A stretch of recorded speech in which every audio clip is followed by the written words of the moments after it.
2025 MLB trade deadline has come and gone, and today I'm going to be breaking down the two trades the Jays made on deadline day.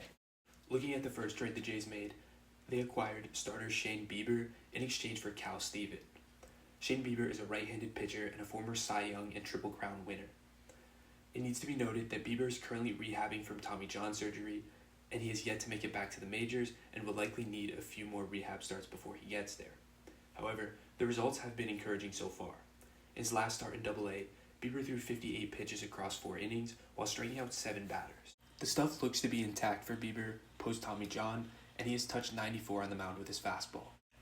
As for Bieber's pitch mix, his four-seam is his most used pitch, throwing around 40% of the time. His slider, cutter, and knuckle curve are also great pitches and all generate whiff rates around 30 to 40% when Bieber is healthy. To put it simply, the stuff is really good for the former Cy Young winner.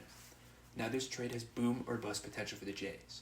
If Bieber returns to form in the majors, the Jays have acquired an ace for their playoff rotation. However, there's huge risk involved coming off of Tommy John. If things go poorly and Bieber struggles early in his return to the majors like Sandy Alcantara, the Jays gave up a high floor, top 7 prospect in their system for an injured rental. It's worth noting that Bieber has a player option for next year, but he will likely only exercise that if things go really poorly in the rest of this season.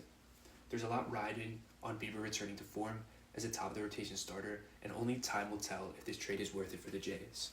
Now looking at Cal Steven is a right-handed pitcher and is the Blue Jays' 5th-ranked prospect according to MLB Pipeline. Cal Steven is a high-floor starter, likely projecting as a 4-5 guy who can reach the majors as soon as next season. Steven has pitched to a 2.06 ERA this season across 18 starts. His pitch mix is headlined by his fastball, and he also has 2 solid secondary offerings in his changeup and his slider. As I said earlier, this move comes for huge risks for the Jays, as Cal has the profile to be a solid back-end of the rotation starter for a long time in the big leagues. Bieber will need to return to form, or else this trade can totally backfire for the Blue Jays.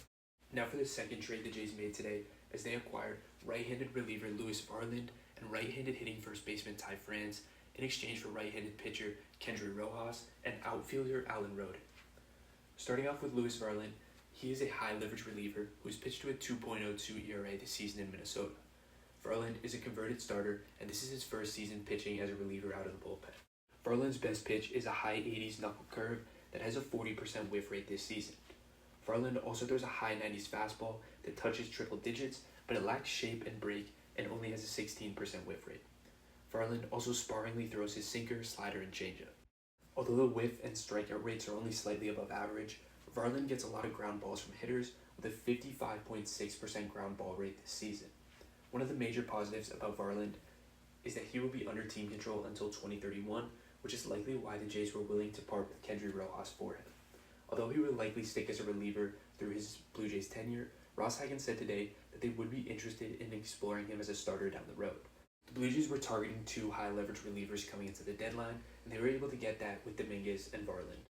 The Blue Jays also acquired Ty France in this trade, who will give them much-needed right-handed hitting depth off the bench. Ross Hagen said in his presser that France will see significant at-bats against lefties for the remainder of the season. France doesn't strike out or whiff often at the plate and has some decent pop in his bat. France has underperformed his XWOBA and his expected batting average, suggesting he may have gotten a bit unlucky so far this year. While France is nothing special, it's nice to have another righty that can come in and pinch hit rather than guys like Miles Straw or Leo Jimenez. Now looking at what the Jays gave up in the Varland deal, Kendry Rojas is the Blue Jays' 6th-ranked prospect according to MLB Pipeline.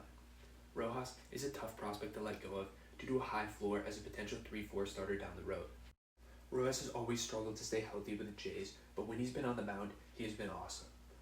He has a great fastball, which has added velocity this year, and he also throws a great slider and a solid changeup. If Rojas can stay healthy, he's a top 100 prospect and a future rotation guy for the Twins. The Jays also gave up Alan Roden as a part of this deal. Roden has struggled in his stints with the Major League club as he has hit the ball on the ground far too often. However, Roden has always been able to produce in the minors and has shown great underlying metrics there as well. Roden possesses great plate skills and discipline, but if he's going to be a Major League hitter, he will need to get the ball in the air and hit for more power at the Major League level. Nonetheless, despite already being 25, there is still some potential that the Twins can tap into in Roden's bat.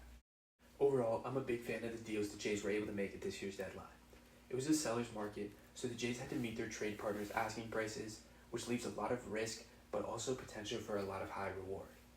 A lot of the perception from this year's deadline will rely on Shane Bieber returning from rehab as a frontline starter. Ross Atkins and the Jays front office were seemingly hesitant to let go of some of the top names in the Blue Jays system, but they were still able to acquire good value with some of their other prospects.